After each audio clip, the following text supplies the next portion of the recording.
अरे वाह दोस्तों, कहानी तो और भी दिलचस्प मोड़ ले रही है। तैयार हो जाइए, क्योंकि अब सीरियल में राध्या और प्रथम की शादी के चर्चे जोर पकड़ने वाले हैं। कहानी कुछ यूं शुरू होती है कि राध्या बेचारी प्रथम के घर में जैसे तैसे एंट्री तो पा लेती है, लेकिन जैसे ही वो अंदर कदम रखती है, सबकी नजरों में आ जाती है। खासकर दादी माँ की पैनी निगाहें उस पर टिक जाती हैं और वो बिना देर किए सवालों की झड़ी लगा देती हैं। दादी माँ अपने पुराने अंदाज में सीधा सीधा पूछती हैं, ओहो, वहीं रुक जाओ, तुम कौन हो? पहले अपना परिचय दो। राध्या बेचारी उस वक्त इतनी डरी सहमी और घबराई हुई सी थी कि बस इतना ही कह पाती है, दादी माँ, मैं इवेंट मैनेजर हूं। आपने और आपके घर वालों ने ही तो मुझे इस शादी के लिए बुक किया था। यह सुनकर दादी माँ को बड़ा आश्चर्य होता है।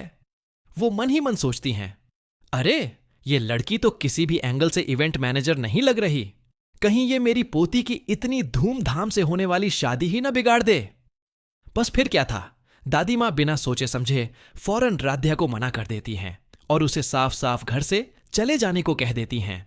लेकिन दोस्तों, तभी एंट्री होती है हमारे हीरो प्रथम की। जैसे ही वो राध्या को देखता है, फौरन पहचान जाता है और उसे देखकर उसकी आंखों में एक अजीब सी चमक आ जाती है। वो बहुत खुश हो जाता है। क्यों ना हो, प्रथम पहले भी राध्या से मिल चुका है और मुश्किल वक्त में उसकी मदद भी कर चुका है। वो राध्या के नेक दिल और उसके अच्छे चरित्र के बारे में सब कुछ अच्छे से जानता है। मगर दादी माँ तो अपनी बात पर अड़ी रहती हैं और राध्या को घर से जाने के लिए कहती रहती हैं। बात तो तब और बिगड़ जाती है जब दादी माँ की पोती, यानी जिसकी शादी है, भी राध्या को एक इवेंट मैनेजर के तौर पर पसंद नहीं करती।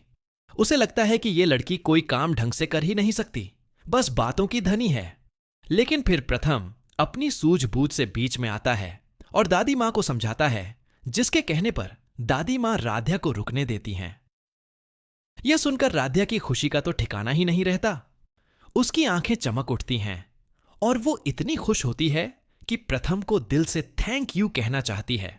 लेकिन दोस्तों, यहीं पर कुछ जादू होता है। जब राध्या प्रथम को देखती है तो उसके दिल में प्रथम को लेकर प्यार वाली भावनाएं जागने लगती हैं। वो खुद से ही सोचने लगती है, मुझे ये प्रथम इतना पसंद क्यों आ रहा है? ये मेरे लिए इतना अच्छा क्यों है? तभी प्रथम राध्या से बातें करता हुआ नजर आता है और ये सब उसकी मम्मी देख लेती हैं। अरे बाप रे! प्रथम की मम्मी को यह बात बिल्कुल पसंद नहीं आती। वो तुरंत प्रथम को टोकते हुए कहती हैं, ऐसी ऐरी गहरी लड़की से बात मत किया करो। न तो उसकी शक्ल सूरत अच्छी है और न ही वो किसी काम के लायक लगती है। राध्या बेचारी ये सब सुनकर बहुत दुखी होती है। उसका दिल टूट सा जाता है। उसे लगता है कि वो इस परिवार के लिए कभी अच्छी नहीं बन पाएगी। लेकिन दोस्तों, आपको याद है ना, राध्या तो हमारी राधिका की ही बेटी है। उसमें अपनी मां जैसे ही अच्छे संस्कार और नेक दिल है, और यही तो उसकी खासियत है। अपने अच्छे काम और बेहतरीन व्यवहार से राध्या धीरे धीरे उस घर के सभी सदस्यों के दिलों में जगह बना लेती है। आखिरकार घर वाले राध्या को इवेंट मैनेजर के रूप में काम करने के लिए मान जाते हैं। और फिर जब गौरी भी घर में आ जाती है तो सभी लोग खुशी खुशी गौरी और राध्या दोनों से मिलकर इवेंट को मैनेज करने की बात करते हैं। सब कुछ ठीक चल रहा होता है। लेकिन दोस्तों, हमारी सुजाता को ये बात फूटी आंख नहीं सुहाती। उसे ये बिल्कुल बर्दाश्त नहीं होता कि राध्या को इस परिवार में इतनी इज्जत मिले। इसीलिए वो राध्या के काम को बिगाड़ने के लिए एक नया पैंतरा चलती है।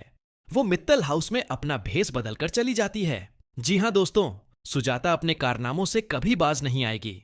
वो हमेशा राध्या के रास्ते में कांटे खड़ी करती आई है, उसे नीचा दिखाने की कोशिश करती आई है, और इसीलिए इस बार भी राध्या को चोट पहुंचाने और उसके सपनों को तोड़ने के लिए सुजाता फिर से नई चालें और हथकंडे तैयार कर रही है। लेकिन दोस्तों, इस बार भी उसका दांव उल्टा पड़ने वाला है, क्योंकि हमारा जग्गू भी सुजाता के इन नाकाम इरादों को कामयाब नहीं होने देता।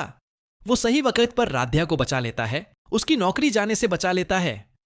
तो दोस्तों, देखना काफी इंटरेस्टिंग होगा कि प्रथम आखिर कैसे राध्या से अपने दिल की बात कहता है और उनके प्यार की कहानी कैसे आगे बढ़ती है।